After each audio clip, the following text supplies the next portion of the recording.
Antonieta de Barros é uma heroína negra do Brasil. Nascida em 1901 em Florianópolis, filha de uma mãe escrava. Depois da abolição, a mãe abriu uma pensão e ali viviam estudantes que inspiraram Antonieta a buscar a educação. Ela estudou português e literatura, dos poucos cursos permitidos para mulheres, e depois de formada virou professora, carreira a qual ela se dedicou por 3 décadas. Antonieta sabia que a cultura era a ferramenta fundamental para a liberdade e passou anos se dedicando à alfabetização da população carente. Foi além. Tornou-se a primeira deputada mulher de Santa Catarina e a primeira negra do país a assumir um mandato popular. Além de tudo, foi jornalista e rebatia os ataques machistas e racistas que sofria, escrevendo crônicas muito lúcidas e corajosas no jornal que ela mesma fundou. Berta Lutz foi a principal sufragista brasileira. Nasceu em 1894 e boa aluna mudou-se para Paris para estudar biologia. Lá, no início do século XX, a Europa estava tomada por uma onda feminista que lutava pelo sufrágio.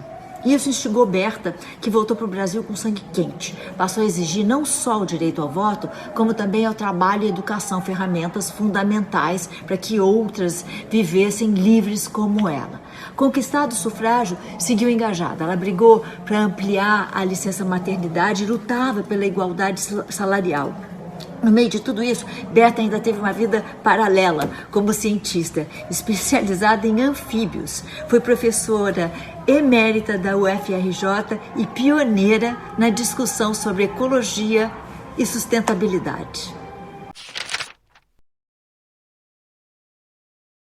Berta von Suttner foi a segunda mulher a ganhar um prêmio Nobel na história. Durante a juventude, ela leu muito e estudou línguas e música, habilidades que a gente só aprende mesmo bem na infância, né?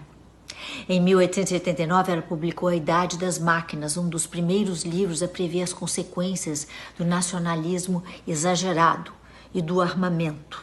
Abaixo as Armas, sua obra mais importante, deu nome a um dos primeiros jornais pacifistas do mundo, editado pela própria Berta. Ela viajou o mundo palestrando em conferências internacionais pela paz, apresentando planos para grandes governos. Foi honrada com o Prêmio Nobel da Paz em 1905 e jamais deixou de defender os seus ideais. Faleceu aos 71 anos, 2 meses antes do começo da Segunda Guerra Mundial. Hoje teremos o notável Marechal Rondon. Além de ter prestado apoio aos índios do Brasil, foi dos principais exploradores das nossas matas, abrindo caminhos e estudando hábitos, flora e fauna ao demarcar fronteiras. Nasceu em 1865 e toda a sua vida foi dedicada às causas em que acreditava. Em 88, já tenente e abolicionista, participou das articulações do golpe que fundou a República. O oeste do Brasil era muito isolado e foi Rondon o responsável pela primeira estrada de Cuiabá ao Rio de Janeiro. Ele implantou mais de 5.000 quilômetros de linhas telegráficas, descobrindo e nomeando rios, montanhas, vales e lagos pelo caminho. Ajudou a ocupar Rondônia e daí o estado em sua homenagem. Foi o primeiro diretor do Serviço de Proteção ao Índio e grande incentivador da criação do Parque Nacional do Xingu. Um ano antes de morrer, em 57, foi indicado ao Prêmio Nobel da Paz, que sirva de inspiração para nossos ministros e governantes. Carmen Portinho foi a primeira mulher a ganhar o título de urbanista no Brasil, além de ter sido uma ativista fundamental no movimento pelo sufrágio feminino. Ela nasceu em 1903, primeira de 9 irmãos. Cresceu no Rio de Janeiro e, ainda adolescente, se engajou em causas feministas. Ao lado de Berta Lutz, outra mulher de fibra, nós já falamos dela aqui. Foi pioneira na luta das mulheres pelo direito ao voto, entre outras demandas do movimento de emancipação feminina. Formou-se engenheira em 1925, sendo a terceira mulher a conquistar esse diploma no país. Quando ela começou a dar aulas no Colégio Pedro II, um internato masculino, gerou revolta. Até o ministro da Justiça tentou interferir, sem sucesso, contra a contratação de Carmen. Começou a carreira como engenheira auxiliar na diretoria de viação e obras, sendo vítima de machismos diversos e nunca baixar a cabeça. Sabendo-se merecedora de uma promoção que não vinha nunca por conta única da discriminação de gênero, Carmen foi reclamar diretamente com o então presidente Washington Luiz, que tinha o hábito de receber o povo em audiências públicas. Olha que coisa boa. Foi promovida. Ainda nessa época concluiu sua pós-graduação, tornando-se a primeira urbanista do Brasil. Em 1945 recebeu uma bolsa de estudos para estagiar em comissões de reconstrução das cidades inglesas destruídas pela guerra. Foi com essa experiência que Carmen Portinho passou a se interessar por habitação popular. Ela voltou para o Brasil determinada a solucionar problemas de falta de moradia. Propôs ao governo a criação de um departamento de habitação popular na Prefeitura do Rio. O departamento foi criado em 1950 e Carmen assumiu sua diretoria até o início dos anos 60. A idealização e construção dos conjuntos habitacionais fez com que Carmen passasse a ser respeitada, inclusive internacionalmente, devido à sua competência e preocupação com o aspecto social da arquitetura. Fora da esfera pública, Carmen ainda assumiu a construção do Museu de Arte Moderna do Rio de Janeiro. Era a única mulher num canteiro com mais de 450 operários e comandava todas as decisões ali tomadas. Com quase 100 anos de idade, Carmen continuava trabalhando. Faleceu um pouco antes, em 2001, aos 98 anos, bem vividos. Dorina Norwell foi uma educadora e ativista brasileira. Nascida em 1919, Dorina ficou cega aos 17 anos por conta de uma hemorragia. Dorina não deixou que a cegueira a afastasse da sua paixão pela leitura e rapidamente aprendeu o sistema Braille, adquirindo uma máquina para escrever no sistema, em relevo. Ela sabia que esse privilégio estava longe da realidade da maioria dos deficientes visuais do Brasil. Dorina foi se dando conta da falta de oportunidades para as pessoas cegas e começou a lutar em nome de toda a comunidade para que pudesse viver uma vida sem limitações. Em 1949, virou a primeira brasileira cega a se formar professora. Depois, ela criou a Fundação para o Livro do Cego no Brasil. Não havia na época nenhuma imprensa de livros em braille funcionando no país. Engajada, Norwell começou a entrar em contato com organizações internacionais para descobrir como melhorar a situação dos cegos em nosso país. Conseguiu uma bolsa paga pelo governo americano para um curso de especialização em deficiência visual na Universidade de Colômbia. De volta ao Brasil, ela se empenhou mais e mais em publicar o maior número possível de livros em braille, além de continuar lutando pelo acesso à educação e inclusão no mercado de trabalho dos deficientes visuais. Em Brasília, Dorina dirigiu o primeiro órgão nacional de educação de cegos, criado pelo Ministério da Educação. Mais tarde, ela inaugurou a Fundação Dorina Norwell para Deficientes Visuais em atividade até hoje, provendo cursos e distribuindo gratuitamente livros e materiais didáticos especiais. Dorina Norwell morreu aos 91 anos, deixando 5 filhos, 12 netos, assim como um brilhante e inspirador legado. Dorothy Stang foi uma missionária americana naturalizada brasileira. Ela nasceu em 1931 e fez parte da Congregação das Irmãs de Notre-Dame de Namur, fundada em 1804, que reúne mais de 2.000 mulheres católicas. Estas senhoras realizam um trabalho pastoral nos 5 continentes. Dorothy chegou ao Brasil em 1966 com a congregação.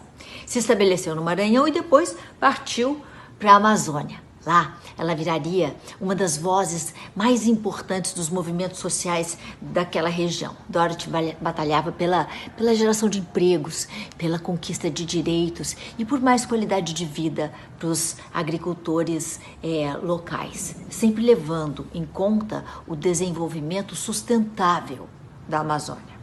Ela fundou escolas, promoveu a alfabetização dos locais em que atuou e ficou famosa internacionalmente por suas iniciativas sociais e ecológicas.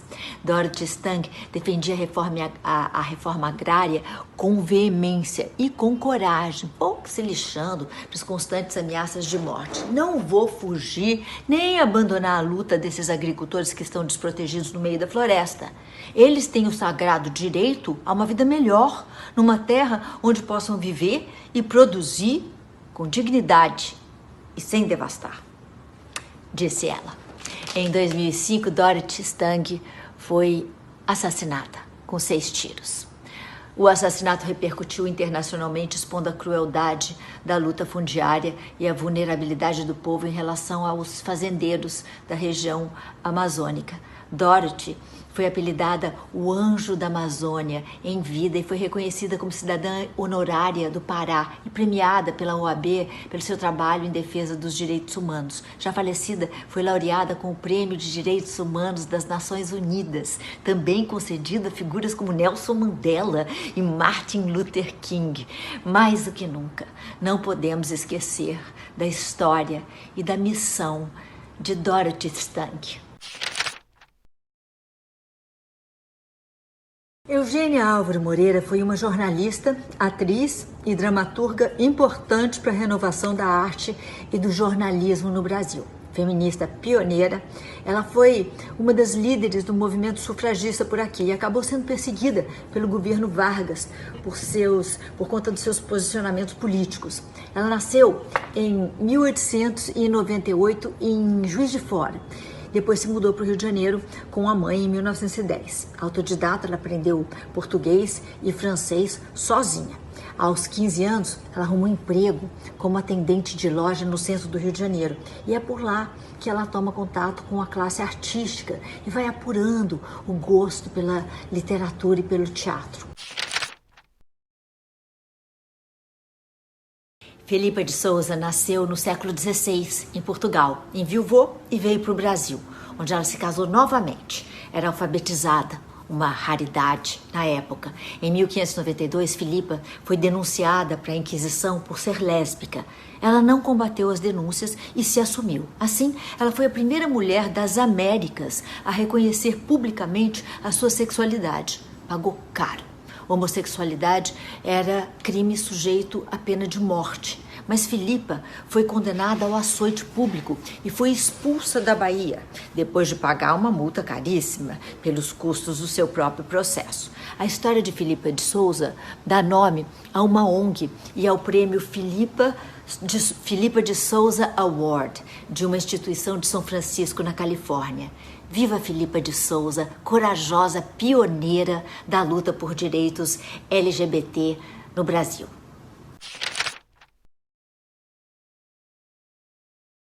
Helen Keller foi uma das mais importantes ativistas em defesa das pessoas com deficiência.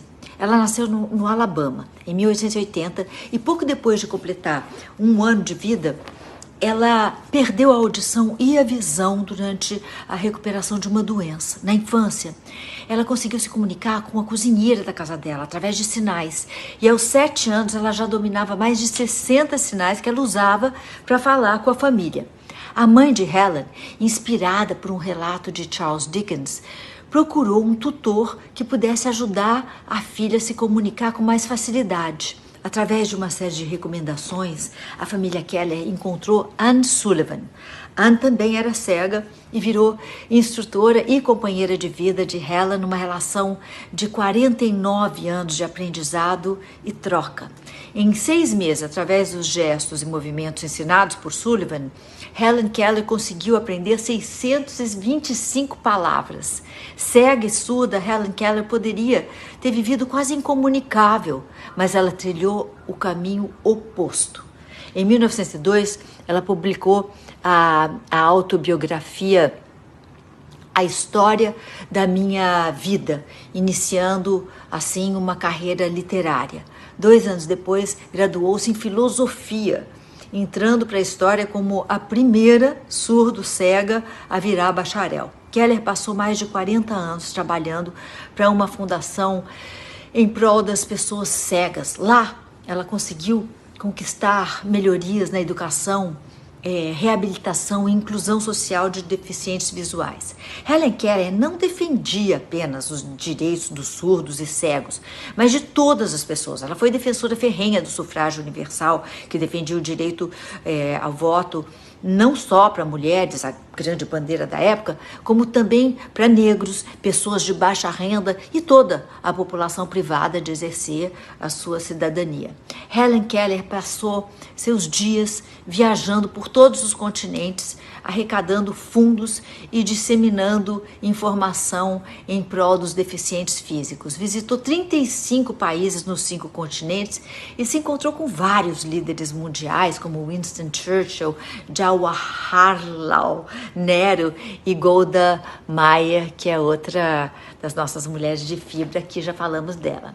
Ao fim da Segunda Guerra Mundial, ela visitou Hiroshima e Nagasaki e passou a oferecer apoio aos soldados do mundo inteiro que tinham perdido a visão ou a audição em combate. Helen Keller foi agraciada com títulos e diplomas honorários de instituições como a Universidade de Harvard, universidades da Escócia, Alemanha, Índia e África do Sul. Em 52, ela foi nomeada Cavaleiro da Legião de Honra da França. Foi também condecorada com a Ordem do Cruzeiro do Sul, no Brasil, com a do Tesouro Sagrado, no Japão, dentre outras honrarias imensas e mais do que merecidas. Em 68, depois de uma vida inteira dedicada a fazer o bem, Helen Keller morreu aos 87 anos de idade.